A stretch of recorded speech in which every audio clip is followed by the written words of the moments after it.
Hello, friends. Happy Thursday. Welcome into an all new episode of the Pack a Day podcast. I'm your host, Andy Herman. You can follow me on Twitter at Andy Herman NFL. Thank you so much for being here today. In just a moment, we're going to be talking with Mike Wahle. Great to be back chatting with Mike. Another phenomenal episode. Every single time I talk to Mike, it's always something that I learned from it. It's always a great conversation. So I hope and think you're really going to enjoy our show today. Before we get there, a couple quick updates. Packers injury report presented by Habish wrote here. Let's start with the Packers side of things, and then we'll look at the Eagles injury report, which is much cleaner than Green Bay's at the moment.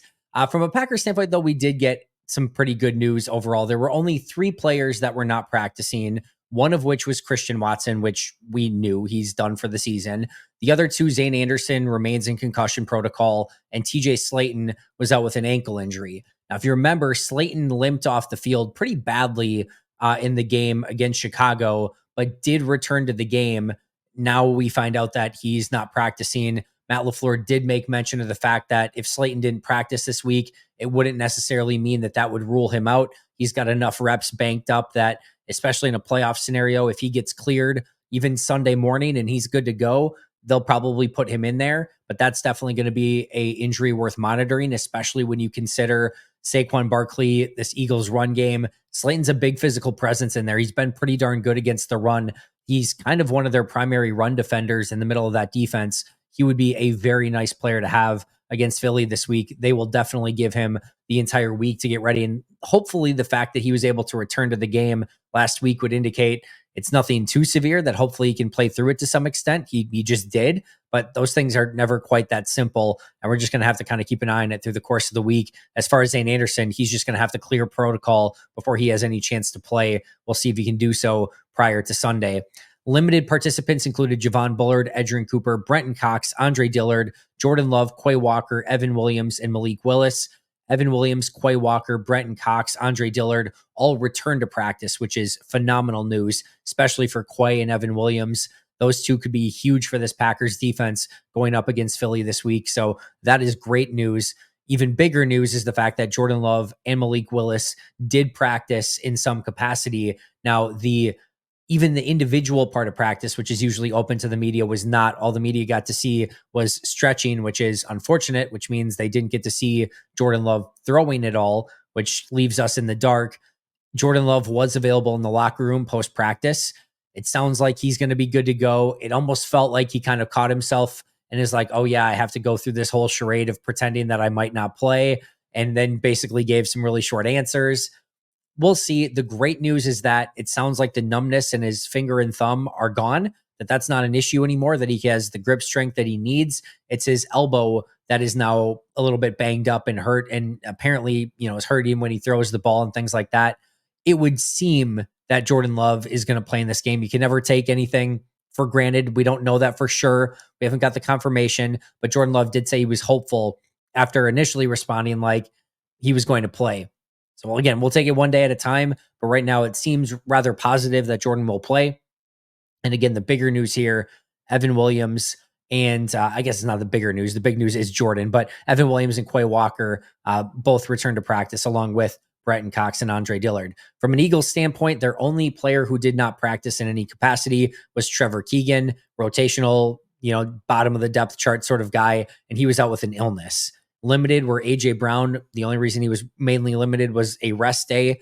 Kenny Pickett, Will Shipley, and then Jalen Hurts, who is still in concussion protocol, but did practice in a limited capacity. The fact that he practiced on Wednesday is probably a pretty good sign. He's going to play on Sunday. I think that's everyone's expectation at this point. You never quite know. Romeo Doubs had that streak of practices where he practiced in full prior to Sunday's game and then did not play. That was a few weeks ago now.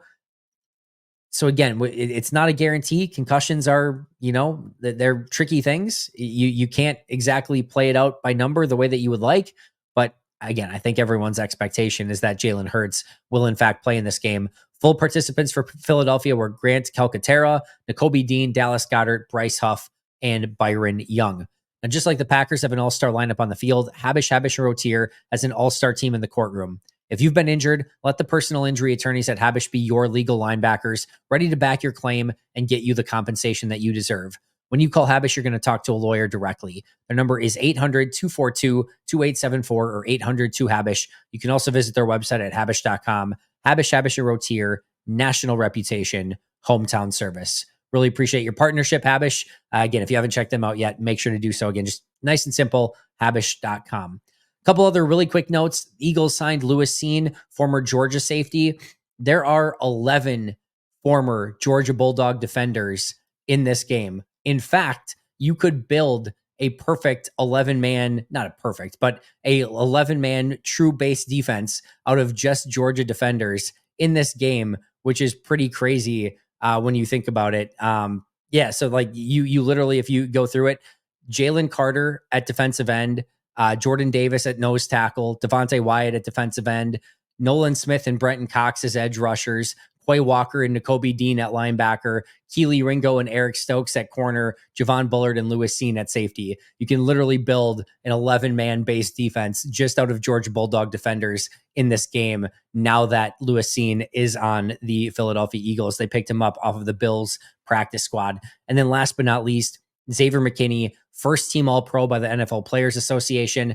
That's a cool award in the fact that it's by his peers. His peers elected him a first team All-Pro.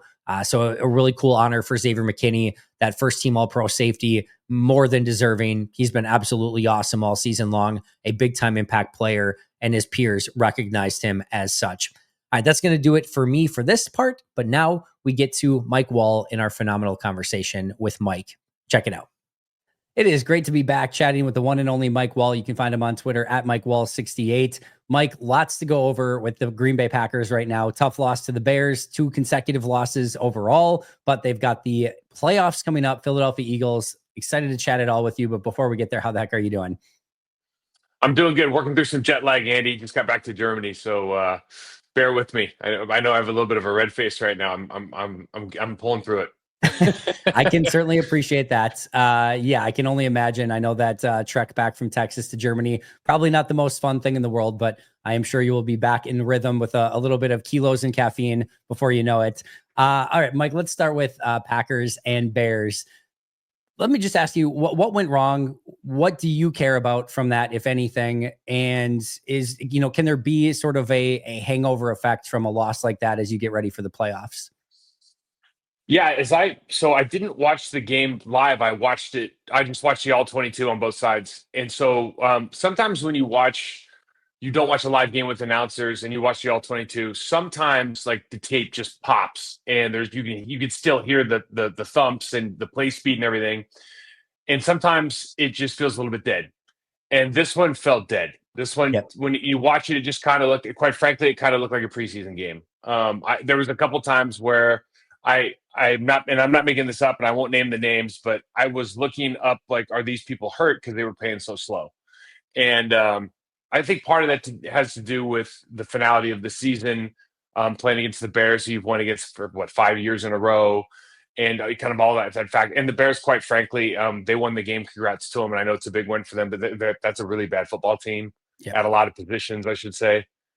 And so sometimes you play down to your opponent, or you're looking forward to the playoffs. And I think, for whatever reason, that just wasn't a very good version of the Green Bay Packers, really, particularly on offense. And you hope that there's not a hangover effect on that. I really don't buy into it too much because these guys are professional athletes. This is their job. This is what they know how to do. They know how to prepare for a big game like the playoffs. They have some experience now, obviously, in this situation. So I don't see there being a lingering effect. There certainly can be. I don't see it happening with this team or most teams, but it's something that we do have to address because they did not look very good. No, they did not. Let me ask you this. I know obviously they didn't have a week 18 back in your day, but they had a week 17. And some of these do end up as glorified preseason games, whether it's two teams that have nothing to play for, teams like the Chiefs that are just shutting down their players, teams like Green Bay, who maybe were kind of going through the motions of trying to win the game at times, but also not playing Josh Jacobs in the second half. I'm assuming you had at least a game like that during your time in your career. And if so, how does that feel? How do players get ready for that game still? And is it basically like a glorified exhibition game?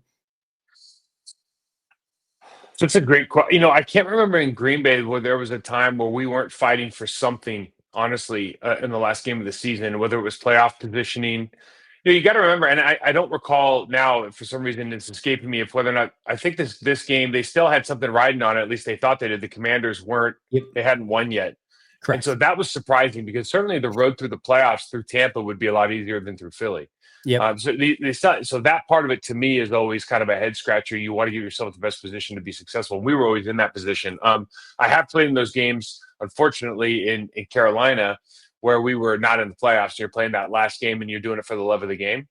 And honestly, those are hard, especially further along you get in your career, knowing that it's somewhat inconsequential and all the work is not all for naught, but you don't have anything to look forward to the next week. Or in the case of the Green Bay Packers, this game has no impact on whether you're going to go to the Pro Bowl, whether or not you're meeting a mileage marker, whether or not you're just trying to keep rhythm. It is difficult. You do have to go out there and be professional, but the message that, I mean, let's just face it, Josh Jacobs doesn't play in the second half. That's probably a predetermined thing. It sounded like Christian Watson, from what I heard, Christian Watson was actually hurt before the game and then went out and got hurt worse. There's a lot of things going on. The messaging from the coaching staff and what the priority is this weekend, like all of that kind of factors in. So while we can look at this game and dissect it, it's sometimes in these situations it's easier to just say, you guys didn't really want to play that game. You were looking forward to the next week, and let's see what that looks like. Yeah, I think so too. That's where I wish they would have had a little bit more of like an intentionality about it. Either just say, hey, we're not going to play our guys and we don't care about it, or Right. or go to win, like do one or the other. And it felt like, I don't know if I know, because Matt LaFleur said in his post game presser that they were hoping to get up early and then pull everyone, kind of out, at least the primary players, pull them out and rest them in the second half, but they never got ahead. And then I think I know they're doing some scoreboard watching, because Matt mentioned that as well. And they're seeing that Washington is actually losing at times, or that it's a close game. So I'm sure that's kind of in the back of their mind too, of like, all right, well, Washington might actually lose this thing. So we actually have something to play for. I wasn't aware of that. And honestly, like that, I don't like that messaging at all. Agreed. I totally agree. Yeah. I just don't understand from a leadership standpoint and from a coaching standpoint. I just don't think you have a mature enough group of guys. And by saying that, I don't think there's many locker rooms in the National Football League that are mature enough for the coach to stay up there and go, all right, we're going to try to get a lead. And then we're going to, if we front run, then we can take some guys out and, shut it down. It's like, Matt, that's the goal of every game. I mean, if I've got all my guys up in the fourth quarter, I'm going to pull everybody. I mean, that's the goal regardless. So having that approach, is not for me in particular. I would much rather have a guy come in and say, guys, we're playing full 60 here. We're going to win this football game. That's our intentionality. That's who we are as a football team. We want to continue to sharpen the sword, and we'll take the risks that come along with injuries and all of that other stuff. But we're here to play football. We're football players, and this is what we do for a living. I much prefer that messaging. And I can tell you firsthand from the experiences I just talked about, when you don't have that, you have a lot of guys that start questioning, all right, like, does this really matter? What is, the hard part for all this stuff, Andy, is that as we're looking at this, we look at the Green Bay Packers, but there's a name on the back of your jersey as well. And you always have to remember that when you're as the individual playing. Yeah, I think the two examples for me, just going one of the extremes, the Kansas City Chiefs said, we're good. We're just going to rest everyone.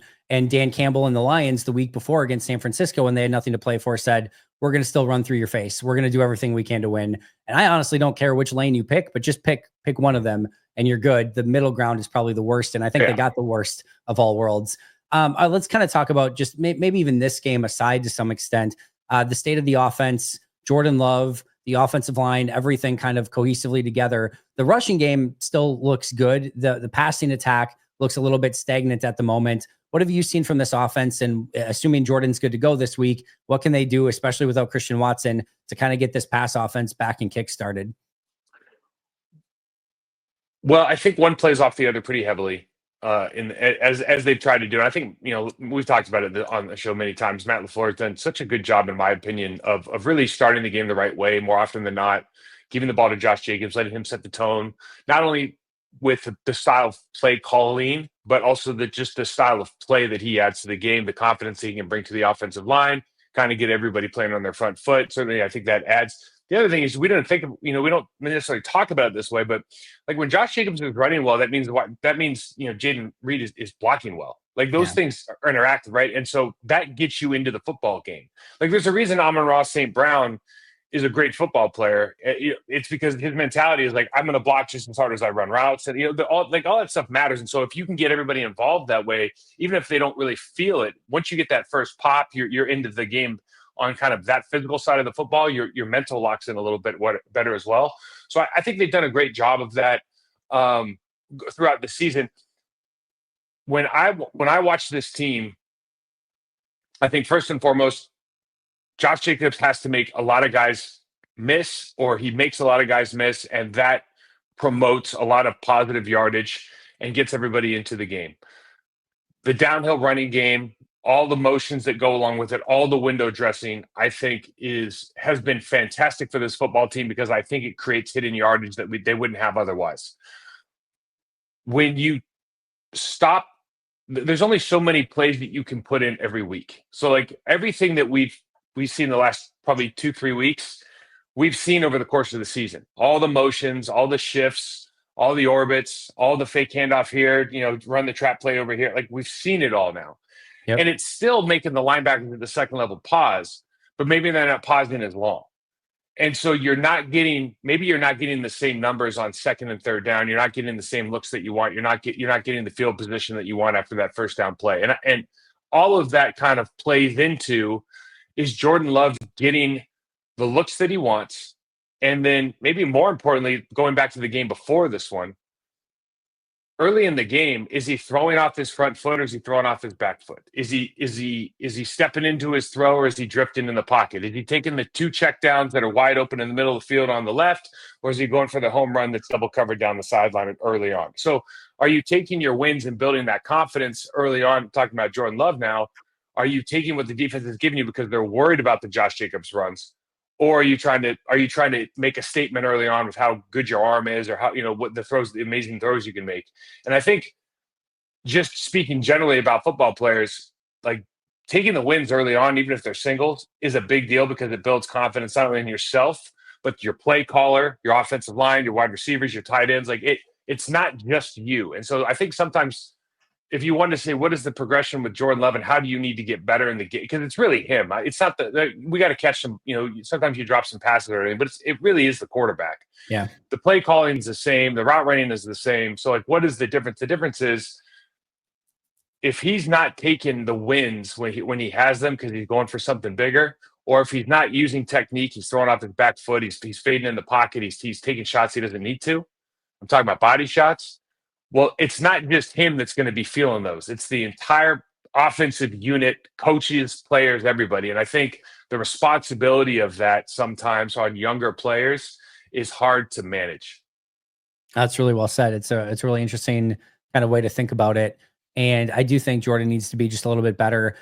When you say like him drifting off of his spot, from what you've watched on tape, are you seeing him do that as his default? Is it because the pass protection hasn't been what it needs to be? A little bit of both. Like where are you seeing that kind of breakdown from Jordan and not just stepping up in the pocket and ripping it?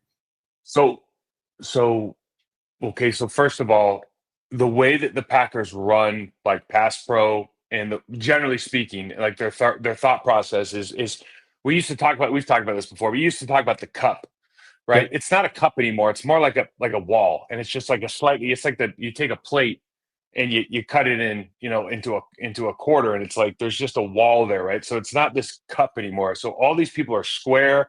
They're trying to get back, and they'll take a little bull rush. And basically, the defensive ends are you're saying to them, like, I dare you to run upfield because, like, we have a quarterback that can escape the pocket then. Right. And so everything's kind of trying to push. And if sometimes they'll get the edge and they'll try to take the edge. But generally speaking, on your 5-step drops, he can get back, and he's 11 yards deep. I mean, it really became obvious. I know I'm digressing a little bit, but this is go for it. I was just watching Malik Willis in this tape, and I'm going, holy hell, he's hitting 12 on his drop. Like, that's really deep. Yep. So you're catching gun and you're dropping, you're hitting, your back foot's hitting 12. and they don't necessarily step up from there. Like you don't go 12-9, you're going like 12-11, right? Talking about yards from the line of scrimmage. And that perspective is great, and it's really offensive line friendly because like Josh Myers would have to get beat so bad to give up a sack there. You know what I mean? Yeah. Like he'd have to basically not touch the guys. The guy's got to run 12 yards to sack the quarterback. But the problem is Jordan gets back there, and then let's say he's throwing the fade to the left. He gets back there, and all of a sudden he starts fading to the left, and everybody's bullying you now. I know we're speaking in generalities, but basically everyone's going to bully you because you're just standing right in front of them. You don't have any. You've taken away all the options from the defensive line. Like if I keep back, and if I'm trying to rush you, and you just are right in front of me, you just keep back. Eventually, I'm just going to bull rush you. And so, and this is how I teach football. I mean, this is how you should do it. This is fantastic. But if you hold the ball and you pat, and then you drift all of a sudden, like, oh yeah, now you do have to throw off your back foot because you're not stepping in a throw, you're not on time, right? So there's this combination of like you're not throwing on time because you're not throwing your check down, and we're speaking, of course, in extreme circumstances here, but you're not throwing the check down. You're waiting for that play to develop, and all of a sudden these guys are in your face because there is no step up because they're not going around the corner. You see what I mean? And so that's kind of the difference now in quarterback play in general with a lot of these teams. You'll see the same thing with Philadelphia. Their line set's the exact same, and they have the same kind of issues where you can always escape out because they don't want to run over the top.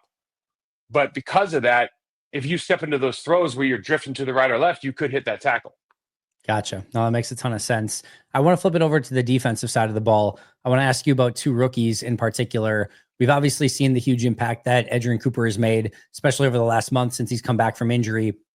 I want to start there and just what he has brought to this team and what you've been seeing from him on tape. I also want to talk about Javon Bullard and some of the, I think, maybe a little bit more volatility, some of the high highs, some of his ability to come up and tackle, both from the slot and from safety. But also we've seen some coverage and some angle taking issues from him at times. What have you seen from those two rookies in particular, and how can they help against the Eagles this upcoming week?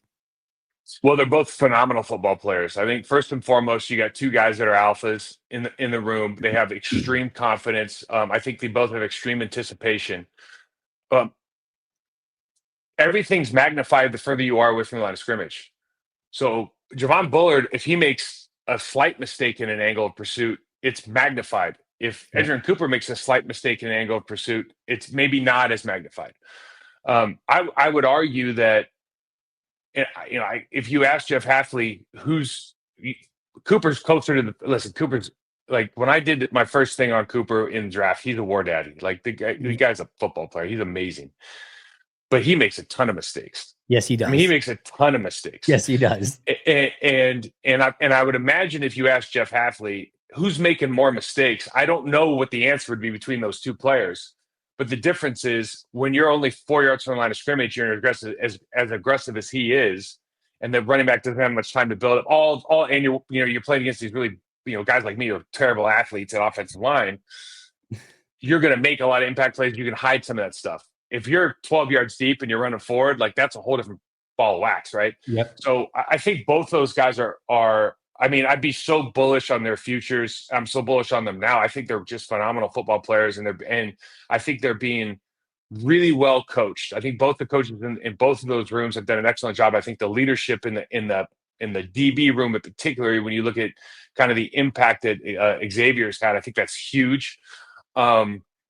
But yeah, both those guys make mistakes. I mean, they're making like what vets would call like those are rookie mistakes. Like you have some things there that you're taking some guesses on, and sometimes Cooper is so wrong and there's an anticipation that like he's not even on the screen when they score a touchdown. And it's like, and you just kind of go, oh well, because like the next play he might have a tackle for loss. So you got to take the good with the bad, certainly, and I think that's part of the game. But yeah, both those guys are phenomenal football players.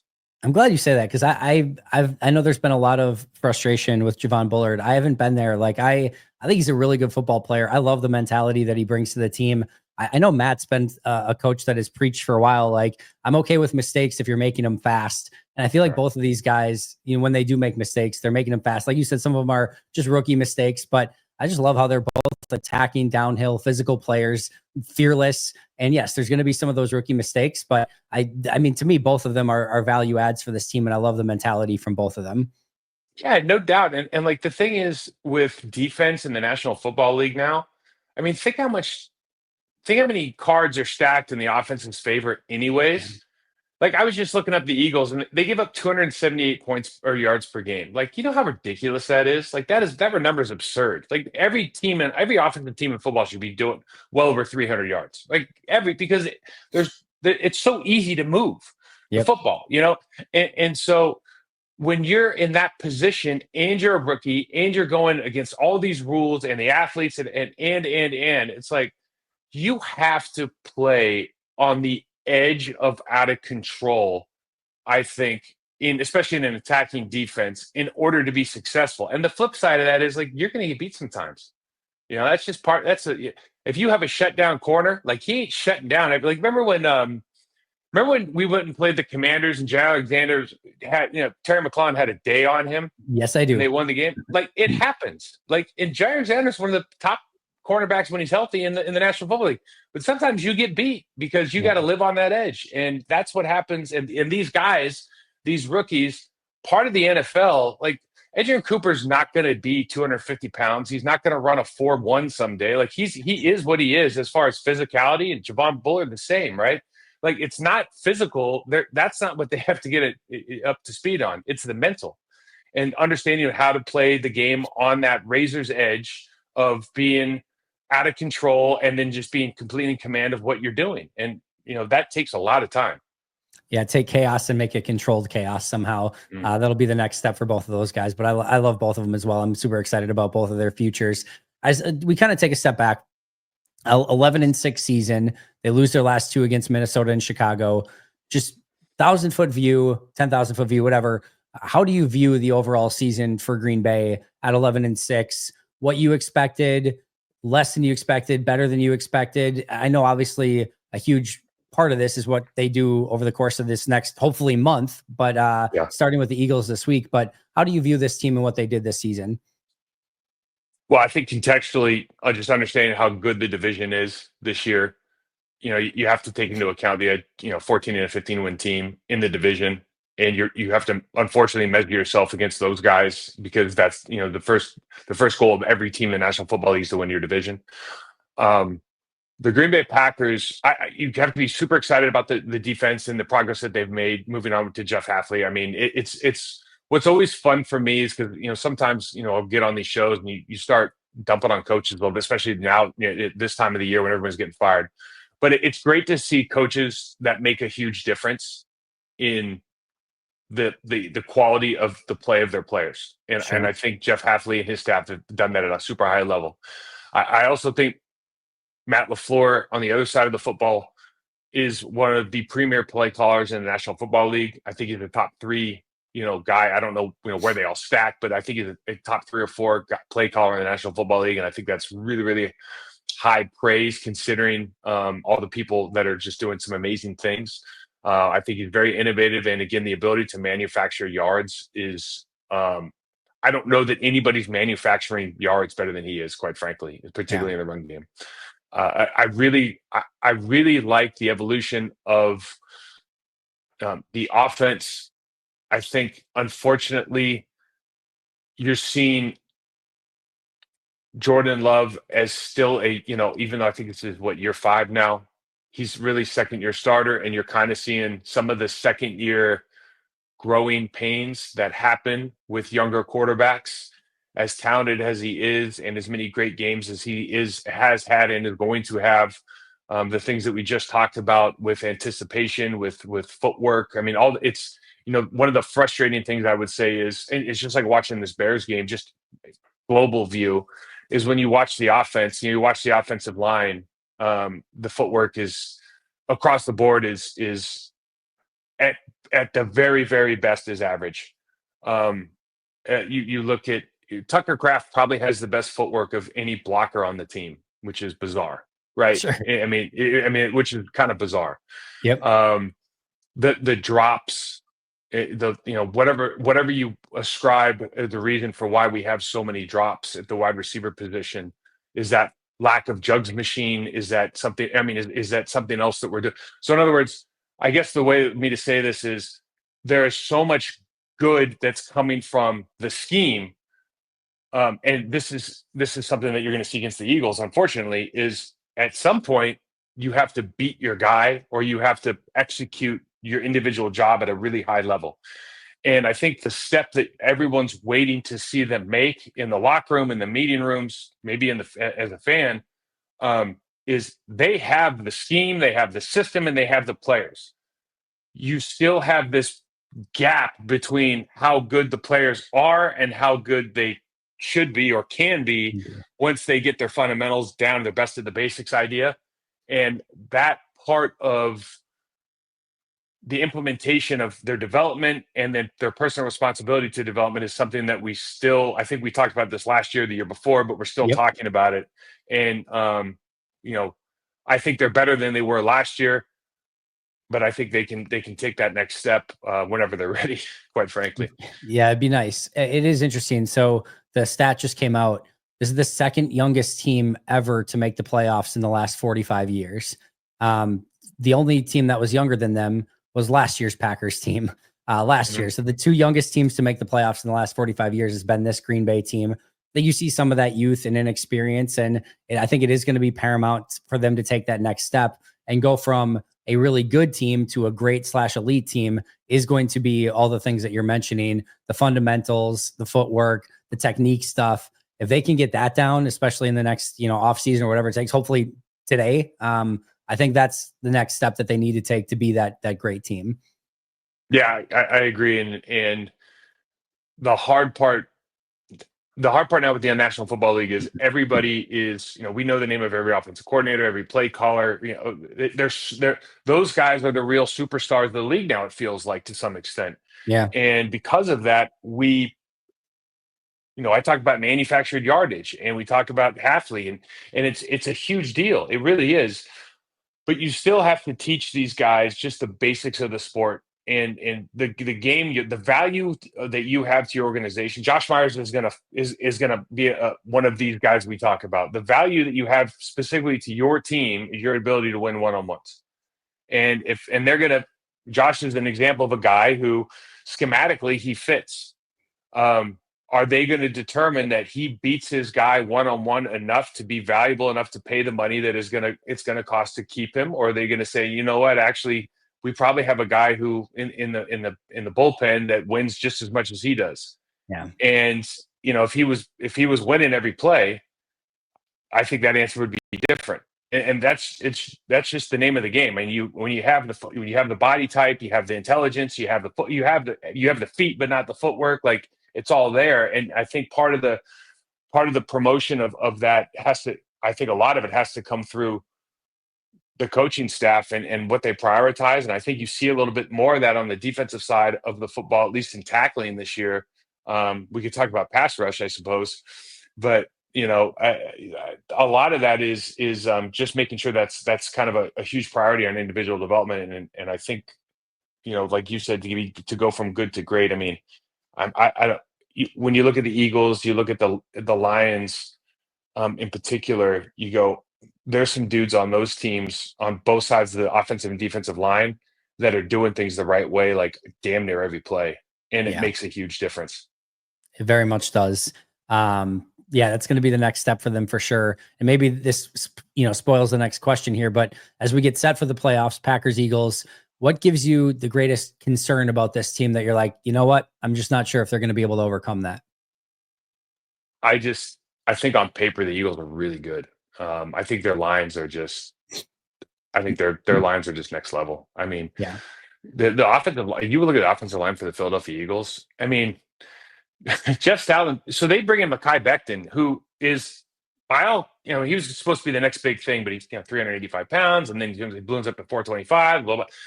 They bring him in. He looks like a hell of a right guard now.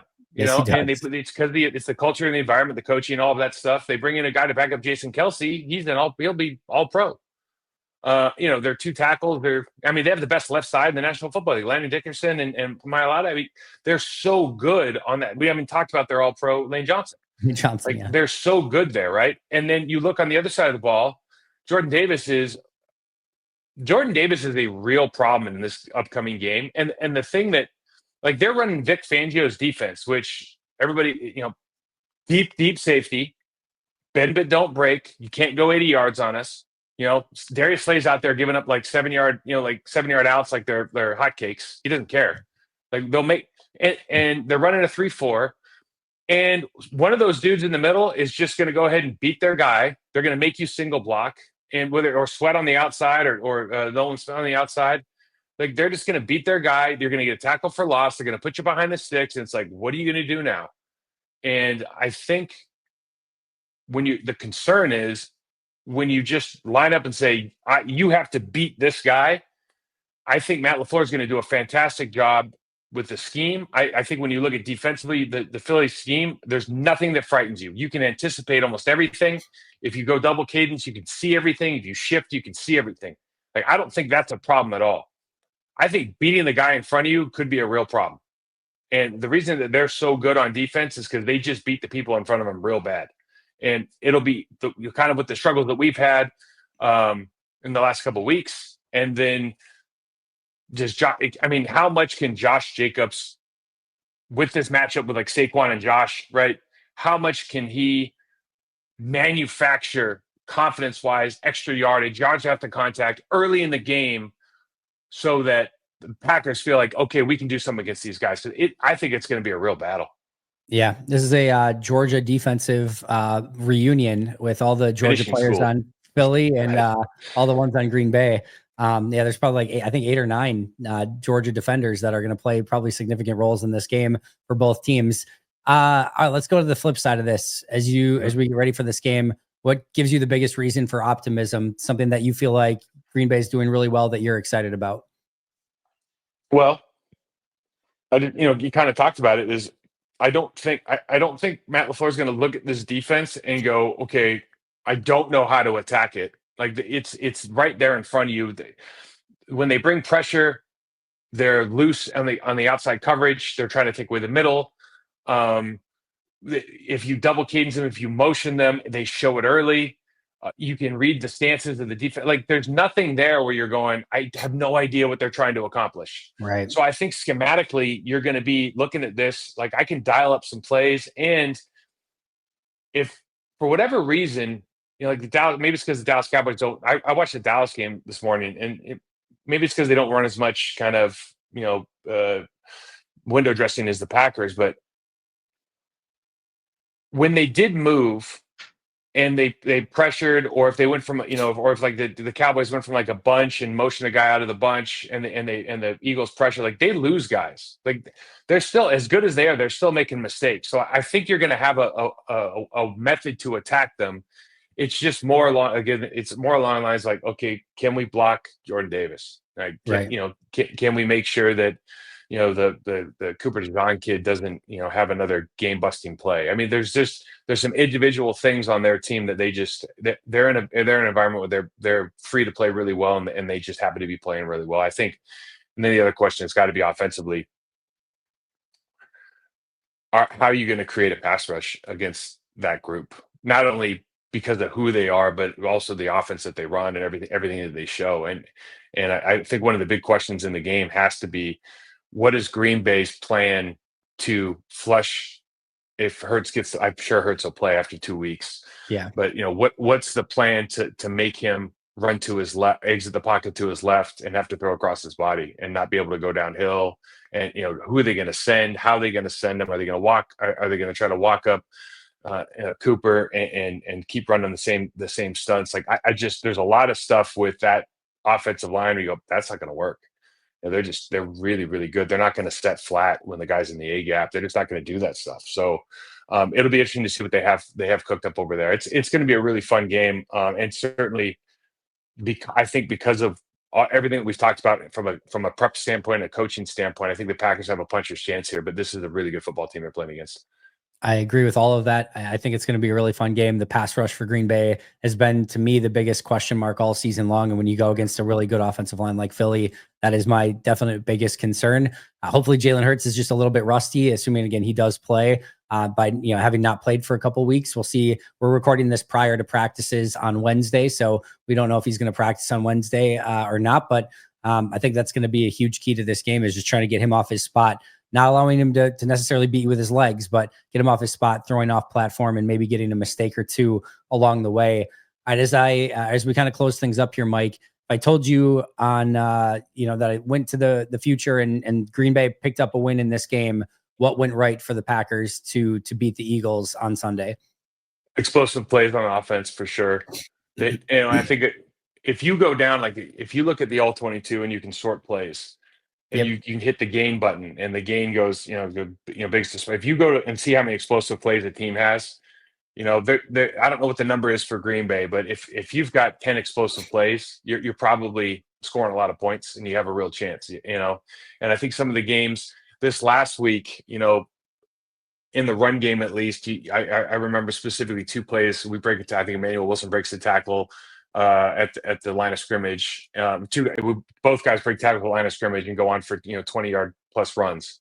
But how are we going to get those explosive plays that are scheduled explosive plays, right, designed explosive plays, not off schedule stuff against that defense? I think that's going to be a huge key to the game. And then, obviously, going in as an underdog, turnovers are going to be the name of the game. Can Xavier get back on his hot streak and start maybe pick off one or two?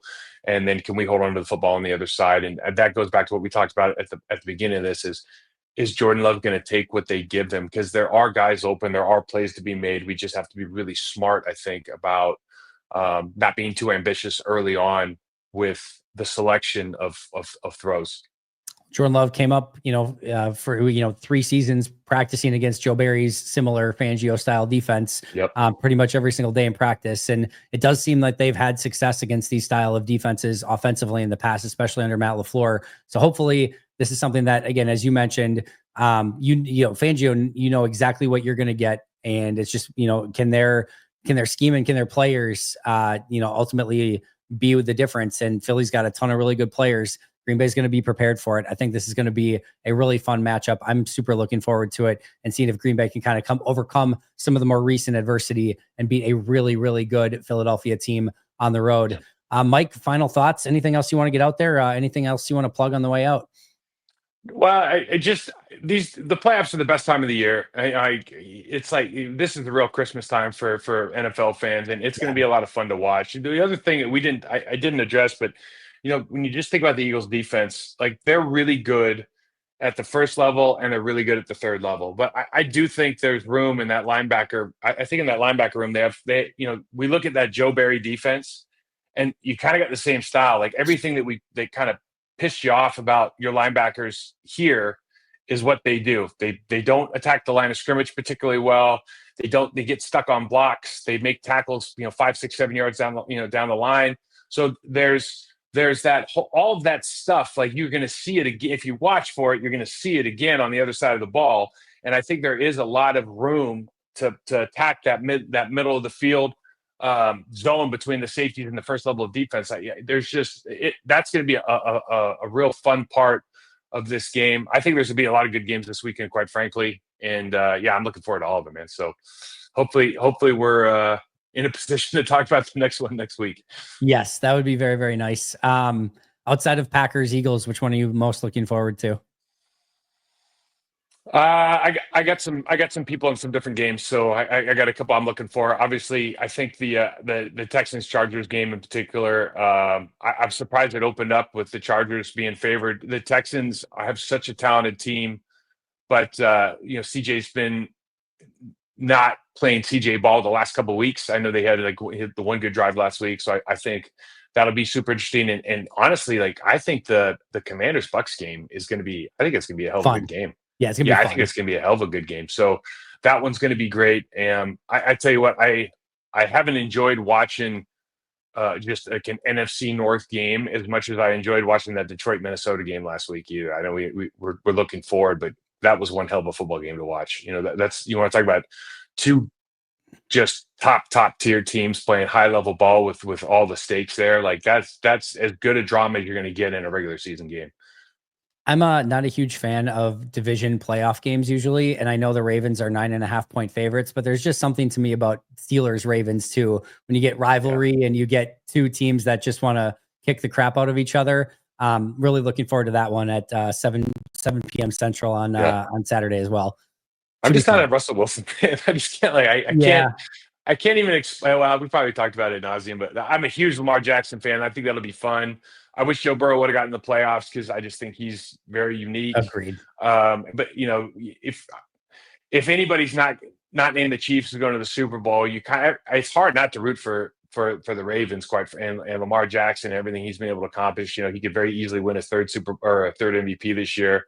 The AFC is, I mean, the NFC's now with the Lions and the Vikings and the Packers and the Eagles, they're so they've kind of caught back up, but the AFC for the last couple of years, the narrative has just been they're just so talented, man, and all the quarterback play over there. It's going to be just this playoffs is going to be as hopefully as fun as we've seen. I'm excited about it. I can't believe. I tell you what I can't believe, Andy, is I bet you 4 years ago, if you would have asked a lot of people that are watching football, you would have said, there's not a lot of good quarterbacks in the National Football League now. And I would say now that we got about 15 of them, they're pretty damn good. Yeah. Yeah, and it's kind of changed the way you watch the game because you have this really high expectation of quarterback play where you really didn't have it a couple of years ago, except for a handful of names. And there's a lot of good quarterbacks in the National Football League now. Jordan Love being one of them. I mean, matchups this week: Herbert versus Stroud, Russell Wilson versus Lamar Jackson, Love versus Hurts, Bo Nix, who is playing pretty good football right now, Yeah. versus Josh Allen, Jaden Daniels versus Baker Mayfield, who is having an unbelievable 4,500 yards, 41 touchdowns for Baker this year, and then Darnold versus Matthew Stafford. I mean, those are. I mean, Sam Darnold's a good quarterback, and then who would have thought 4 years ago if you would have said, "Oh, Sam Darnold's going to be, probably a second team All Pro"? You go, "No, he's not." That's great. You know what I mean? But it might happen.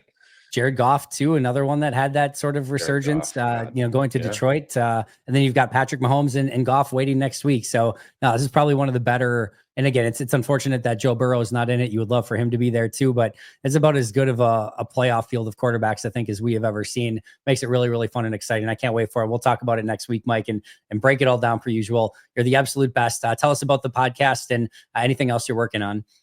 Yeah, I just put out a block party preview of this game, so you can check that out on our Process to Perform channel. Hit me up, Mike Wall 68 on Twitter, Process to Perform on Instagram. Always fun, Andy. Thanks for having me on. It very much is. Go check out the YouTube channel. His film breakdowns are the absolute best, bar none. And especially going into this week against Philly, you're not going to want to miss that. So make sure to check it out. Follow him on Twitter at MikeWall68. You can find me at Andy Herman NFL. That's going to do it for us today. But until next time, and as always, go Pack Go.